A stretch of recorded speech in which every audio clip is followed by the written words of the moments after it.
Yo, what's up guys? I said I was gonna do a Thrall tutorial video, and since the main game doesn't actually have a tutorial on the whole Thrall section, they've only got a tutorial on all the innocent things. I thought, why not make a tutorial ourselves on how to be the best Thrall that you can be. After all, take a look at our stats and go into the Thrall section. We've got a pretty good win rate. Which honestly isn't the most impressive thing. It's very difficult to get into this game, and a lot of noobs will just be completely overwhelmed by the amount of things that they have to keep on track on, which honestly, use to your ability. You can really blend in or just pretend to be a noob a lot of the times. But yeah, I'm going to show you guys everything you need to know about being a Thrall. There's going to be sections throughout this video. I'm going to be showing you guys, the types of play styles, the abilities you can use, the strategies, even some certain things on like certain maps and stuff, or some characters, and when we can really get into it. But I'm going to be going over some basic stuff and how you can also go through some basic stuff yourself.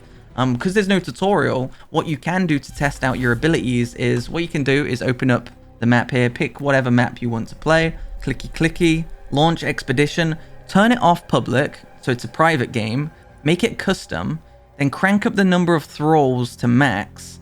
You can mess around with some other stuff as well, make it so there's a lot of days, a lot of time, etc. You can make it so your hunger rate goes down slower, etc. You can make coal consumption slower as well, etc. Just to make it a bit easier for you when you're loading in. But if you want to be a Thrall, crank number of Thralls up to 8. You'll always be a Thrall no matter what, and you can just load into the game and you can test for yourself being a Thrall. I'm going to go in depth on the sort of stuff you can do with the abilities and how you use them, and all certain things that aren't really explained. But there you have it. We're going to go through everything. Alright, so we are here in game, and one of the things that's super important is communication with your Thrall buddy. If you actually press T, you can go into Thrall chat and you can say stuff like it's time to attack. You can ask for help, and one of the things that was really good for this recently is I was away from base and everyone knew it was me, and my teammate was telling me to run and that would pop up my screen telling me to run and hide. And I thought that was really useful, because all of a sudden, if my Thrall friend is telling me to run away, it means I'm kill on sight and they probably want to kill me. Another hotkey you can use is by pressing V. This will make Thrall vision, and with this you can see where everyone is on the map. Your friends will show as blue, and the crewmates will show as red. So as you can see, there's a crewmate down there and there's a crewmate over there. So I could use this to my advantage. I could be like, whether I'm using my wall hacks to see where a player is and sneak and shoot them really quick, and then run and hide, and they're like, oh, where have they gone, or whatever.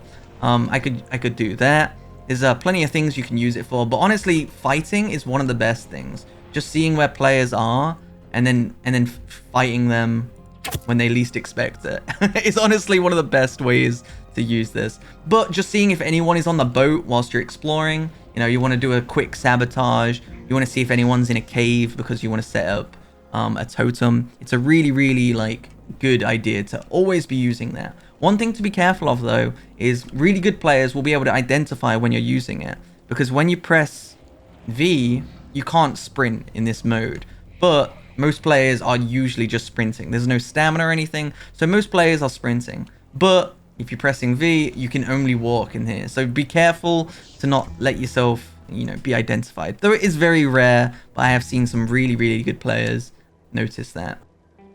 Also, you can press C and you get out a bone charm.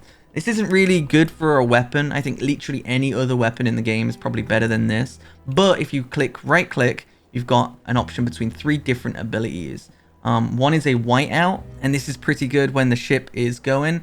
You can hear the ship start up. From anywhere on the map, you'll be able to hear the ship start up. And not only will you hear it start up, on the map as well, at the top, as it gets ready. So you can hear that. But you can also see on the map at the top of the screen, you can see the ship starting to move. And that is your opportunity to summon a whiteout. See? There you go. And that will make it so it's virtually impossible to see and make it very difficult. So as you can see, from the helm, literally you wouldn't be able to see anything. Usually this is where you have like a spotter out front, and you know, you'll be able to see. And there you go, the whiteout is clearing up and they can see again. There are actually 3 different stages of power, I guess. As you can see in the bottom right, you can see there's 3 different ticks. There's the first tick, and there's the second tick, and there's the third tick. So there's 3 different stages. And what each one does is it powers up your 3 abilities. So for example, if I did a 3-tick whiteout, it would make it last like 3 times as long. As we just saw a minute ago, it didn't last very long at all. And for the cannibal attack, it will summon more cannibals. It'll be more difficult to deal with. And the spirit walk, essentially, it will just last longer. And I'll show you what those do in just a moment. All right, I'm going to show you how the cannibals work now. As you can see, there's 2 players in here. What you can do is you right click, select cannibal, and you can choose what target to use it on. You can use these pretty far across the map. It's pretty sweet. I'm going to use it on this person here. And an audio cue will play. And if you actually use your vision, you will actually see where they're coming from. They shot blue on your map. So 4 have been summoned right now. And look, they're jumping on they're jumping on them. I could use this as an example to also attack, but I could also be like, oh guys, I'll help you out. Let's kill the cannibals. Oh no, what's happened? And blend in a little bit. One person getting downed. If you do attack them, they will start to fight you. And there you have it. See, we down both of them. poor crewmates. All right, let's save these chumps. There you go. And you know, the cannibals will also scale with the level that you've charged your abilities as well. I think it goes 4, 4, 4. So 4 will spawn at 1, and on the second stage 8 will spawn, and on the next stage 12 will spawn. So it does really ramp up, but it does take a while to charge it to the fullest. But to get it to the fullest, you're gonna need to make some totems. So one thing you can do with cannibals as well is you can harvest them for human meat.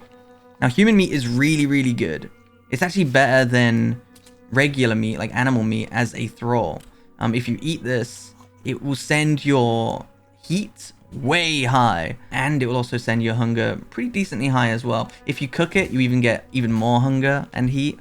But just raw, the amount of heat it gives you can create so much like survivability. It is actually like crazy good. So always remember that eating human meat, if you're ever freezing, that's the one thing you need to find as a thrall.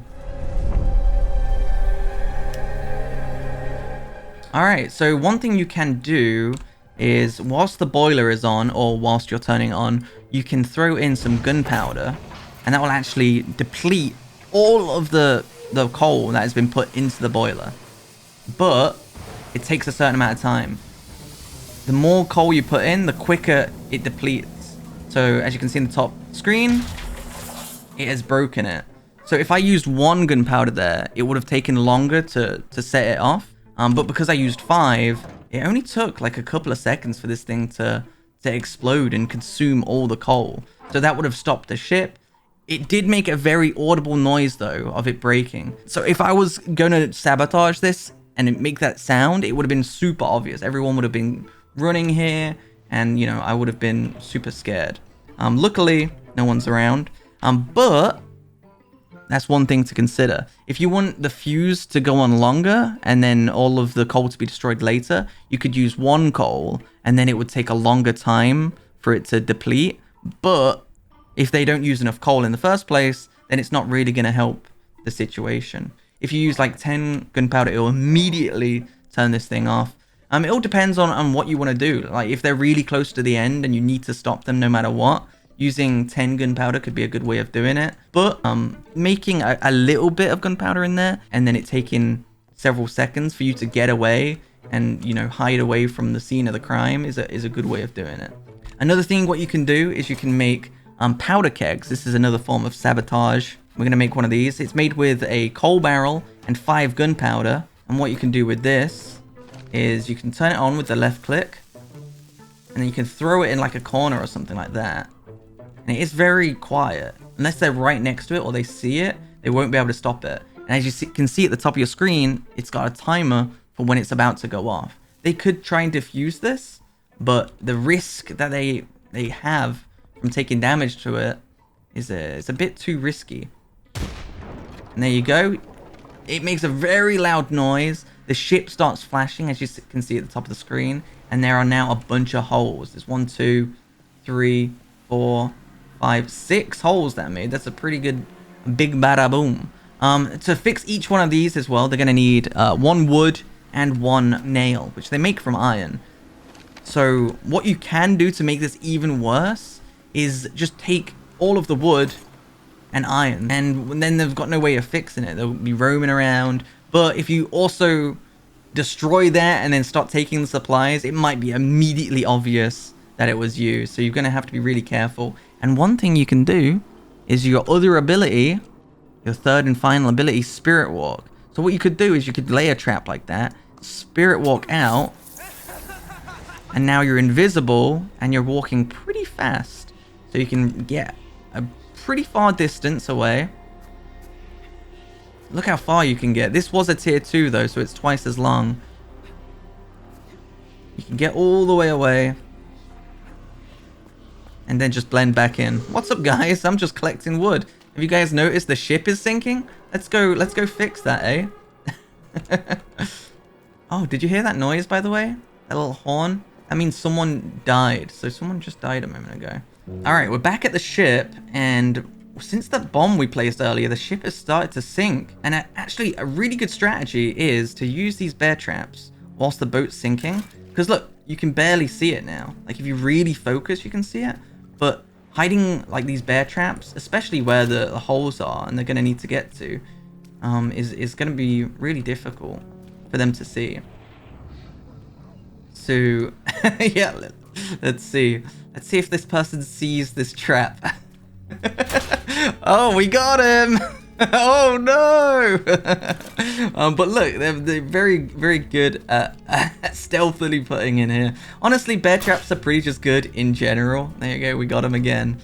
Just putting him after doors and stuff. People running around are probably going to forget that they exist. But especially against good players, in water is a really, really good way of doing it.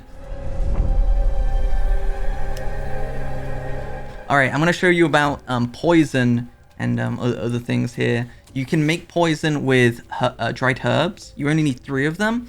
For antidotes, though, the crewmates will have to make these if they want to survive. You can see that to make an antidote, they need laudanum.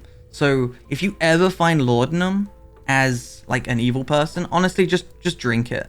No one's going to notice. And that will stop. That is the only thing that can cure them. If they drink poison, they will die 100%, and they'll have to be, you know, rescued or something. So what I'm gonna do? Are they cooking some meat? Are you cooking some meat? Get out of here! Get out of here! This person's cooking some meat, as you can see. But I'm gonna do a cheeky Among Us here.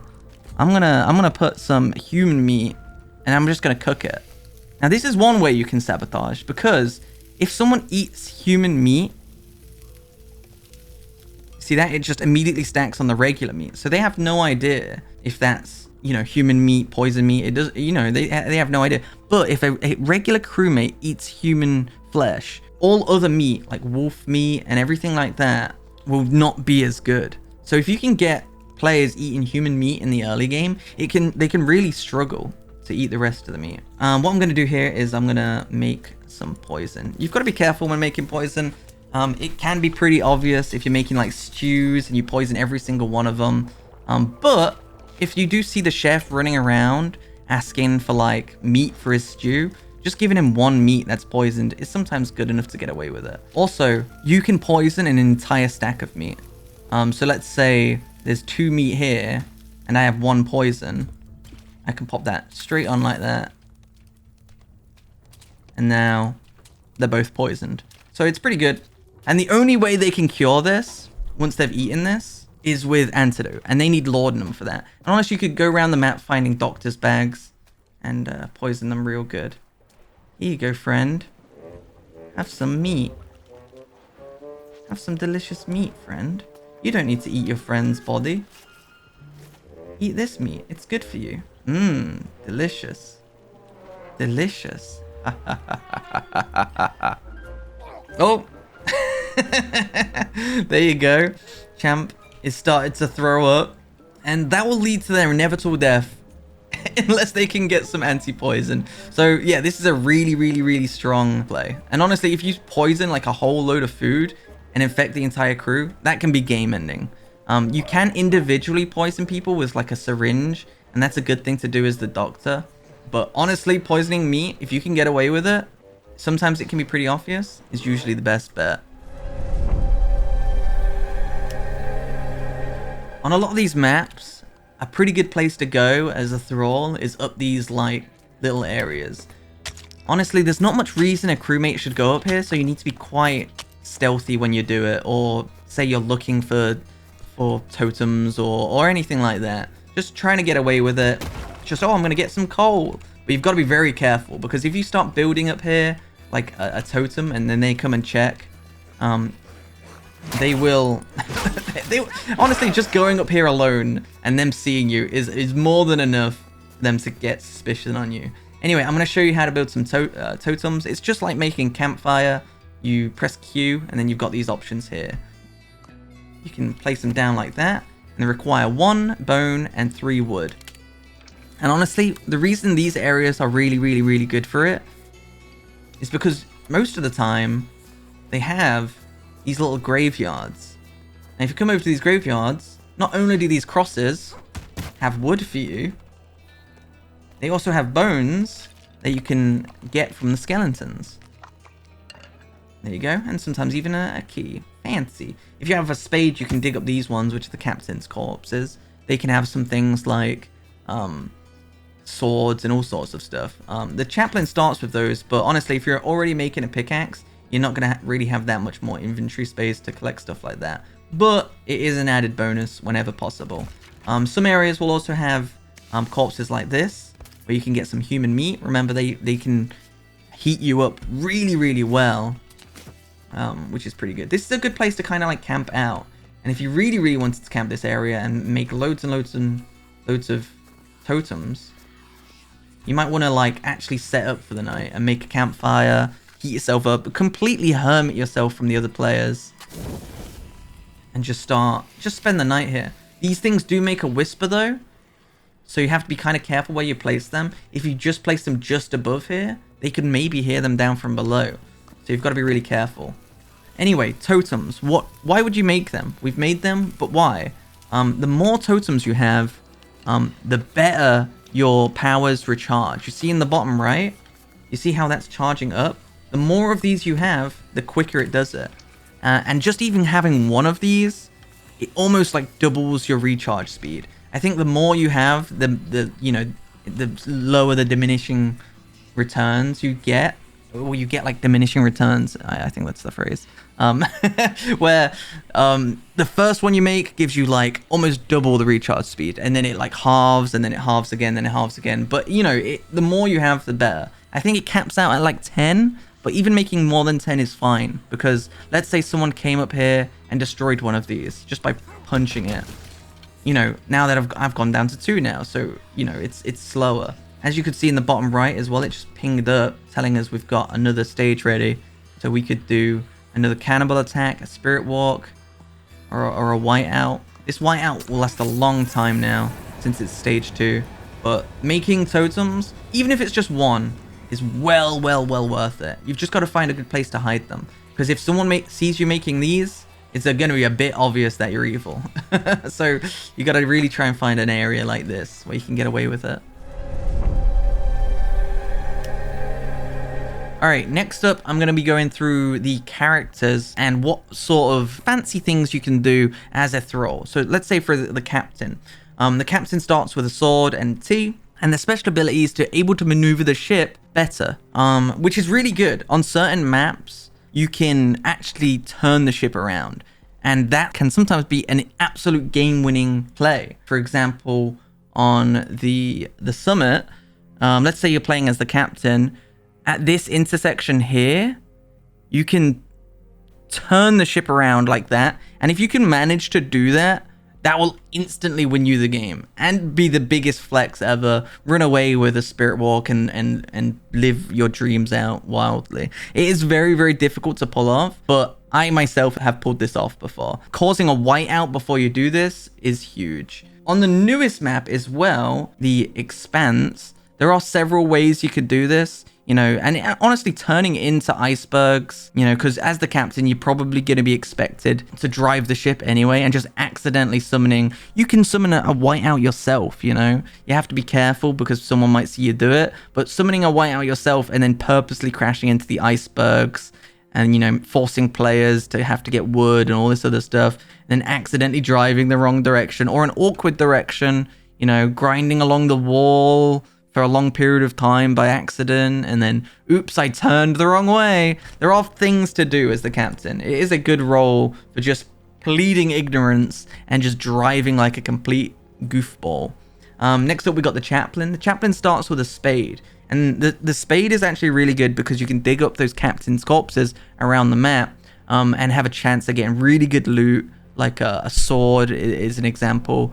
Loads and loads and loads of keys. This character actually has a higher chance of finding trinkets, which are things like keys. So digging up the yellow boxes and getting a whetstone to improve your already awesome weapons is a really, really good strategy that you can do. Also, because you're digging up loads of corpses, I feel like you can get away with like digging up bones easier. Like you can just put the bones in your pocket to make totems later, and no one will really question it because, you know, you're already messing with all the corpses and stuff. Next up is the ship's cook.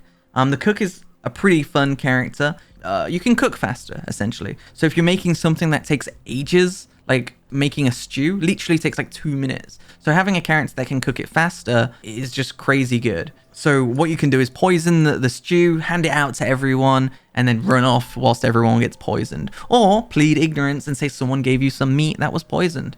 You know, you could also grab some human flesh and then put it in the stew and then make everyone turn into cannibals slowly. There's a bunch of different options with the ship's cook. The doctor actually spawns with a syringe. And as we already know, you can poison syringes and, you know, inject that directly into players. So even if a player hasn't ate anything, you can poison them. And what you could do is maybe they're eating some food that the ship's cook just cooked, and then you poison them, and now, you know, suddenly they don't trust the cook, and when it was you all along. It's a good strategy as this character to run around and, you know, collect all the doctor's bags and make poison and yeah, just try and get away with it that way. Pretty good character to play, but usually expected to be carrying around the antidotes. Now, if you suddenly don't have the antidotes on you, you're going to start to look a bit suspicious. Next up, we've got the engineer. The engineer crafts things faster, which is really, really useful, but also starts with a coal barrel. Now, the coal barrel with 5 gunpowder can be made into a powder keg, which makes holes on the ship. So a good starting advantage. You know, you could do a early game explosion and then, you know, make all the players run around panicking because there's a hole in the ship. Pretty good. And it can put the ship to a big hole as well if there's been a lot of coal used. Also, wooden axe, pretty good weapon. Probably one of the best weapons next to the sword. Next up, we've got the hunter. The hunter starts with bear traps and a bow and arrow. Bow and arrow, considered one of the best weapons in the game. You can make an argument for all of the ranged weapons in the game. Arrows, pretty easy to get, just with wood and metal. You can make tons and tons of arrows, and you can also get a jump on people with the bear traps. Sometimes someone can be crafting something, and you can just throw a bear trap beneath their very feet and get a big jump on them. Pretty good. Royal Marine starts with a gun. That's pretty unique because not only is it hard to craft a gun, getting one this early does make a big difference, and you can do some early game aggression just like the hunter. Starting off with a weapon like this is pretty crazy. It can get replaced later when the armory gets opened up, but you know, you kind of have to be there for that, and if you're not there, then you still get a weapon. Pretty powerful early game damage. Once again, if you get like a bear trap and you drop it beneath someone and get a free shot on them, usually they're going down immediately, and that's a free kill right there. Pretty good character to play if you want to do some Thrall early game damage. And Navigator. Navigator has always been a questionable one because I just feel like they're jack of all trades. Sprints faster depending on the level you've got them at. That's always going to be good. Running away, running towards, running, you know, like it's always going to be good no matter what. That spyglass, you may or may not know, if you look through the spyglass at a group of players, you can actually hear them talking. So if you're curious, if they think you've been outed, you can go listen to them and then find out if they know for sure. So you can spy on players and figure out what's going on, or if they know it's you, or if they don't know it's you, or if they think it's someone else and then you want to go and sow discourse. It's a really good idea to do that. And also the lantern, just a bit of heat, not too bad. That is all the characters. All right, I'm going to go through the maps now. So we've got the approach. This is the first map that was released, and the ship pretty much goes a basic direction like this. It goes like that, and then the iceberg is here. On this map, the nitro is up here. And there is a lot of things to do. You know, notable points of interest is there's a pirate ship here. There's a little camp up here. And there are wolves guarding here and here. But there are some really cool places to go and do some fancy things. On this map, what I like to do sometimes, depending on my play style, I like to go to this camp here. You know, there's a couple of things like bodies that you can find as well on the way, wherever you're going. But there's a good camp here, and what I like to do is make a pickaxe at that camp sometimes. If there's no players around, by using your Thrall vision, let's say all the players are on the boat or at this pirate ship or doing whatever. If there's no players around, you could start to make totems right then and there. Because let's say the ship has been moving along and the ship's like here, for example. Like, they might not even head up here anymore. And there's not much coal over there anyway. It's kind of out of the way. But that said, it can be kind of a sus area for that reason. What I like to sometimes do here is once I've made a pickaxe, you can climb up to some of the other areas. And you can climb up here on this section where there's loads and loads of bodies. You know, you can get loads of bones and just make a bunch of totems. And if a player doesn't have a pickaxe, they're not going to be able to get up there to stop your totems. But since this area is so small, they might hear your totems from below. Though that might not matter because they're not going to be able to get up there, but they might hear them, they might see you, and you might have to spirit walk away. Because of the wolves here and here, the regular players are going to be having a pretty difficult time because there's so many wolves to get to the nitro. So what you could do, there is a big camp here. What you could do is you can spirit walk, use that ability to go through past the wolves without fighting them. And then you can start to set up like a trap or something. You can pick up some nitro, put it somewhere to get ready to shoot it. Or you could just start to gear up and get ready and put totems down and call cannibals and survive and do some crazy stuff like that. There are some crazy things that you can do on this map. It is a pretty good map, but it is very easy to like just never go back to the ship because the ship is hugging this side of the wall, you know? So once you're like far away, it's like, oh, it's too late to go back. But depending on your playstyle, whether you're going to be a hermit over here or whether you're going to be on the ship, driving it into all of the icebergs, there are a lot of things that you can do. But I think the hermit strat is probably a pretty good one on this map. Just hiding away in the different areas. You know, you can hide up here whilst the players are carrying the nitroglycerin through to the iceberg. You have an opportunity to attack them from above and all sorts of crazy stuff. All right, on the next map is the summit, the one with the big cliff where the nitro is up here. The nitro is all the way up here, and to get to it, they have to get past either a polar bear, two polar bears. There's like one here and there's one here, or they can go up the ice wall and go and I mean, even then, you still have to kind of deal with a polar bear, but you either choose polar bears or a lot of wolves and a lot of walking. And I think people usually just kill the polar bears on this map. Yeah, this is one of those maps where I feel like people are usually always around the ship, you know? On the other map, the ship is quite on the side, so it's easy to just get lost and not go back to the ship. But this one, the ship is always in the middle. And there is two different paths the ship can go. The ship can go down here like that, or the ship can go this way like that. And as explained before, you could be the captain or any other class really and try and turn the ship around at this pivoting point. But it doesn't really matter which way the ship goes. As the Thrall, if the ship goes right, you could be like, okay, I'm gonna go to the left, and there's a cave here, and you could bury some stuff. You could put some totems up. There's also some caves here and here. you could choose to do that, you know, go the opposite way the ship is. That way, you know, players, they like to stay next to the ship, right? Returning coal, you know, no one's going to return coal from here all the way over here. You're going to be wasting so much time. And even if they do, like, they're probably not going to go back to this cave to see where you've put the totems. Let's say the ship goes this way, right? There's also some good areas over here. There's a cave here, and there's also a big cave here. This cave here, though, is protected by an ice wall. So you can make an ice pick and like a crafting bench here. Go up there and then make a bunch of totems. No one will ever go up this area. The only reason you ever see anyone go up that area, I swear, is if they're evil. But it's just because no one will ever go there. It's such an isolated place. You get a furnace to cook food. You get a bunch of corpses to mess around with. And you've got a crafting bench. It's like the perfect place. But you can easily get taken or spotted there. So you got to be careful. But it is a good spot. Once again, there are 2 polar bears on this map. That's what makes this map unique. 2 polar bears going up to the nitroglycerin. What you could do as players start fighting the bears is suddenly just start attacking them. You know, you might have a musket at that point. You could, you know, summon cannibals at the same time they start fighting the polar bears. All of a sudden, everyone's panicking. Oh no, polar bears. Oh no, cannibals. You could shoot them right then and there. You know, there's a lot of crazy things that can happen. Also, there's a big cave where the nitro is like that. And you could also hide in that cave. Put some bear traps in the dark cave. And unless they have a lantern, they might just be walking straight into them. It's a pretty creative map. There's so many different things you can do on this one, and that's why it's one of the best. People really like it. Now, the newest map. This is the newest map so far, and it's probably the biggest map too. The ship can go multiple of different ways. You know, they can go around this way, they can go this way, they can go down that way. You know, there's a million different ways they can go. And, you know, that creates an opportunity for you to use a whiteout and try and make the ship turn in a silly way, or be the one that turns the ship in a silly way. We're still learning this map. This is the newest one, but I think it is the most difficult to like navigate for the ship. And it does feel like the longest one as well. And the iceberg is here, and the nitro is just behind the lighthouse here. And there is actually a polar bear behind it.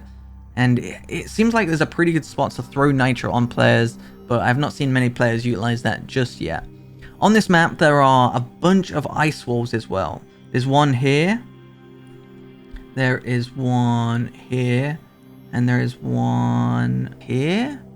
They're quite hard to see on this map, but you can kind of see them very faintly. Once again, I don't see any logical reason why an innocent player would go up to these areas, other than to check for totems. So if you ever see a player going up there, 1, be sus of them, and 2, I feel like you have to just go up and just check. Because it's just going to either confirm it or what, you know. There's so many places a Thrall can hide. There's a cave here that they can go. There is the lighthouse is just got so much potential for Thrall players there with the nitro and stuff. There's also a cave here as well, which is pretty big, but since it's so close to like the ship, it's quite easy to get seen doing anything evil there. We're still learning this map, so we haven't completely figured it out yet, but using whiteouts, I think, is the strat on this map. Using a whiteout, having the ship crash, and then sneaking up to one of these areas, right? Sneaking up to one of these areas whilst, you know, no one knows you're doing it. And you can use your Thrall vision to see where players are and whether these plays are even going to be possible. But yeah, whiteouts are your friends on this map. That's what I think. Crashing the ship, sneaking off to these other areas, whiteouts all the time. I think that's the play there.